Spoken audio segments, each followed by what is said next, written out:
Let's be honest, with everything available at our fingertips right now, all of the conveniences, the luxuries, the cool gadgets and camping gizmos, it's kind of overwhelming and hard to know even where to start if you're considering starting car camping. So you are in luck, because in this video, this is going to be your car camping 101 guide to just the bare bones, bare necessities, just exactly the minimum of what you need to start car camping in your vehicle today. I'm Heather. Welcome to my channel, Heather's Hikes and Adventures, and we are going to go over 6 items that I feel you definitely need to focus on if you plan on starting car camping or sleeping in your vehicle. I definitely recommend a trial run if you have that option and ability. But there are 6 definite necessities. And then I also have a few other, we'll say, high priority conveniences. I can't quite say that you can't car camp without them, but depending on what region you're camping in and what the weather's like, these could fall under the necessity category too. So I want you guys to focus on just these items I'm going to share with you today if you want a good starting point. Let's get into it. The first and most important thing that you're going to need to car camp or sleep in your vehicle is something to sleep on. I do not recommend just reclining in your front seat unless that is your only option. I see a mosquito has joined the chat. That'll be another topic for another day. I made the mistake of not closing off one of my doors over here. But speaking of beds, it doesn't have to be elaborate. You don't need a build. You don't need a platform. You don't need to go out and get something fancy. For instance, the bed that I normally sleep on is actually just my 3rd row bench seat in my minivan that I have kind of turned into a bed by layering it with padding and foam and bedding to raise it up and make it comfortable for me. In fact, I have a video all about that, so I'll link it below. But my point is, it doesn't need to be fancy. It can be a couple of yoga mats with a sleeping bag. It can be piles of bedding you have at home on a flat surface, just piled up for now. You can do what I do and lay across the back of your seat if you're able to, if you're short like me. And another good option is in my other layout. If you're new to the channel, I have 3 layouts that I utilize as no-build mini campers inside of my Dodge Grand Caravan. And in one of them, I do utilize a Coleman camp cot that I do sideways from behind my driver's seat to back here where I put the fridge behind it. So I'm going to go ahead and link details to all of my layouts below in case they give you ideas or inspiration to go off of. But again, we're just sticking to the basics today. So now that we've got the bed in order, let's move on. A high priority for most people, especially solo female campers like myself, is the ability to have privacy when you want it.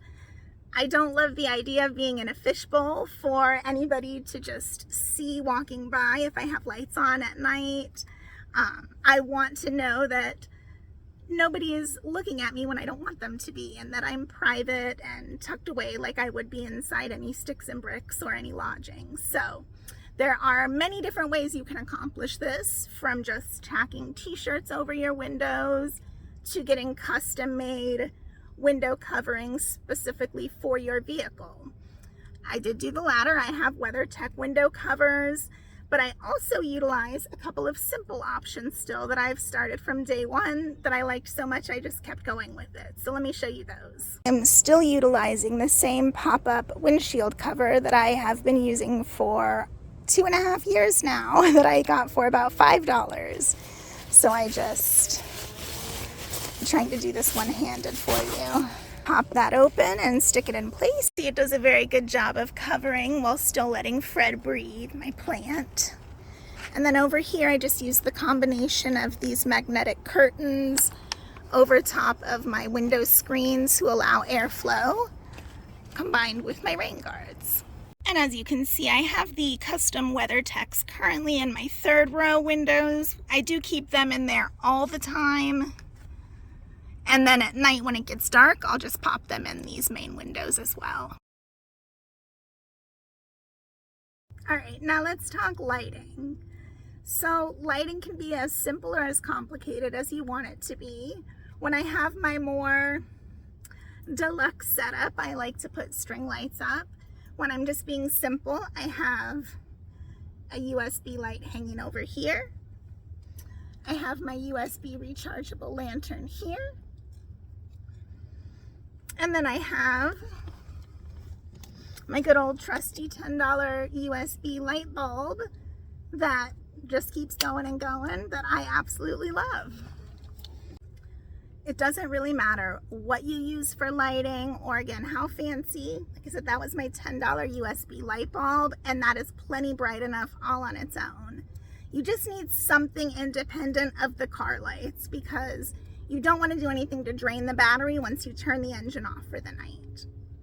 All right, let's move on to the next thing. Let's talk power. This is a hot topic, and most people, including myself, are kind of the philosophy, the more power or the most power you can afford, the better. Especially if you don't have a really sophisticated solar setup that can keep you continually charged. It's important to have enough for your needs. Now, I want to stress the for your needs, because that can vary greatly, and you should not rely on what other people use to base this off of, because it is very personal, very individual, and like I said, it varies greatly. I started off with just my little Anchor power pack, which is what I still use to power my USB lights. I also use a Jackery 240, which is 240-ish watt hours as well, 250, something like that. And it has an inverter of 250.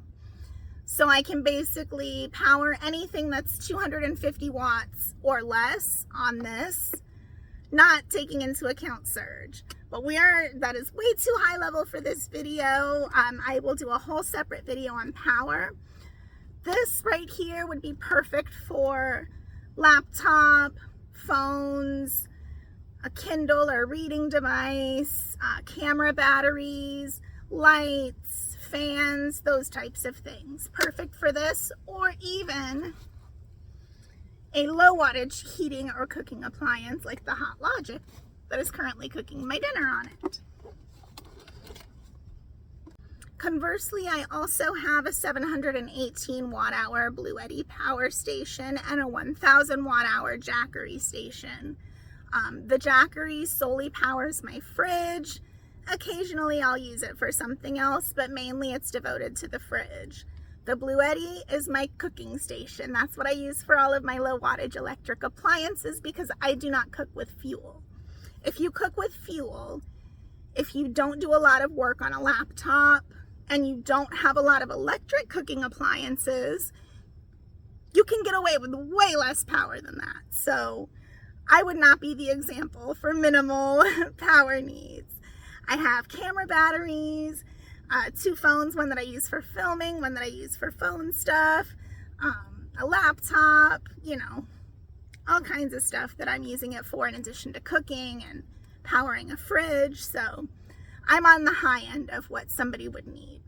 The important thing you're going to want to do is assess your needs. So on your trial run, what do you envision having? Are you going to need to heat water to make coffee, or are you going to be close to a place where you can get coffee if you drink coffee? Do you have fans? Do you have what electronics need charged? So kind of go from there, see whether they are low wattage or high wattage pull, and that can kind of give you a good base idea of where you need to start. And remember, you can always start small and add on if you're not sure. All right, next, necessity. And again, this is going to vary greatly on your specific needs, but you need to have at least some form of water and food on you. You need to make sure you have enough emergency water. And then you also need to make sure that you have, even if you're not planning on cooking a lot or cooking at all, or really making any meals in your vehicle, you still want to be able to have emergency snacks or 1 or 2 emergency meals that you can throw together in a pinch. I mean, it could be something as simple as tuna and crackers or tuna and a wrap. Just something in case you, for some reason, get delayed or stuck somewhere and you don't have anything. You don't want to be in a position where you're starving and having to make decisions with an empty stomach. So make sure you keep provisions on you and definitely always have enough water. Okay, now my last necessity, although technically I'm going to add on a 7th necessity the more I think about it. But number 6 here that we're going to talk about is climate control. Now, I do not mean that you need an air conditioner or a fancy diesel heater or a Mr. Buddy or anything like that. In fact, I personally do not want any kind of propane or diesel heater in my vehicle. But you do need something to keep the air circulating at a minimum when you do not have the car running. You create a lot of condensation just by yourself. If you have a fur baby or more with you, that's additional condensation right there. And that moisture needs somewhere to go, and you do not want it settling in your bedding, mattresses, molding, creating a big issue. We do not like moisture inside of our vehicles when car camping or doing van life. That is bad. So I always recommend that you have at least 1 fan, even when it's freezing out. When I've had sub-freezing days, I have kept a fan going. I'll just aim it away from me and kind of up so that it keeps that air, the warmer air that's rising, circulating around from the condensation I'm creating at night. And then I keep my windows cracked to at least where the rain guards are. And that just keeps a constant airflow. So I never, well, knock on wood, never have issues with condensation in the winter.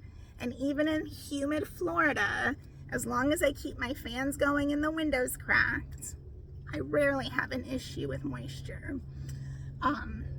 Obviously, when it's hot, the fans become more of a comfort than just an anti-condensation measure. And so that's where that climate control comes in. I recommend 2 fans if you're in a warm, especially a warm, humid climate. That way you can redirect air from multiple angles and get the maximum airflow going for you, which makes a big difference. I'm telling you, 2 fans, so much better than 1 fan, trust me. In fact, I did a video on that too. Now this number 7 here, like I said, I can't technically call it a necessity because there are normally alternatives depending on where you're going to be. But for me, as an emergency tool, you're gonna want some kind of toilet setup. That could be anything from a large empty cup for emergencies, to a bag system, to a fancy RV, chemical toilet, a composting toilet. There's, the possibilities are endless. I personally use a urinal, either a reusable female urinal that's attached to a bottle, or a disposable urinal that solidifies afterwards, that is easy to dispose of. I luckily rarely need to worry about number 2 emergencies, but I do have my ottoman / collapsible / fold up toilet setup that I can use in an emergency. And I will link that video below if you want details on my bathroom setup. But I'm able to use the toilet if I need to. If I get trapped in here, I am able to shower. I can even wash my hair in here. So again, I'll link that below. But even something as simple as a cup, in case you get stuck in your vehicle, it's pouring rain, you're not near a toilet, you're stuck in traffic. The more time you spend in your vehicle, the higher the chances are you may come into an emergency situation one time despite the best of plans. So that's all I'm going to say about that. Now, let's talk conveniences with a high priority. Things like cleaning wipes, a pressurized water bottle like my Lunatech one that you can pressurize and then use to wash things off, your hair off, your hands off, your dirty shoes when you're at the beach, something to kind of rinse stuff off like that to keep you from tracking too much sand and mud in and out. Those types of things are invaluable. I also would highly recommend some form of being able to heat water if you have the power capability to sustain it.